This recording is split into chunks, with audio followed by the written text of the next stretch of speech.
یا اللہ، اے معبود، 1000 مرتبہ جو شخص روزانہ پڑھے گا وہ یاد الہی کی طرف مائل ہو جائے گا۔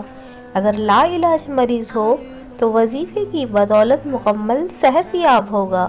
نماز جمعہ کے بعد 100 مرتبہ پڑھنے کا معمول بنا لیں تو کچھ عرصے کے بعد صاحب کشف ہوگا انشاءاللہ۔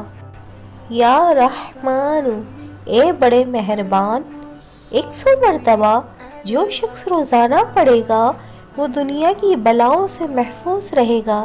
اگر مشک یا زعفران سے لکھ کر کسی دشمن یا بدخلق کے گھر میں دفن کر دیا جائے تو اس میں حیا، شرافت اور نرمی پیدا ہو جائے گی۔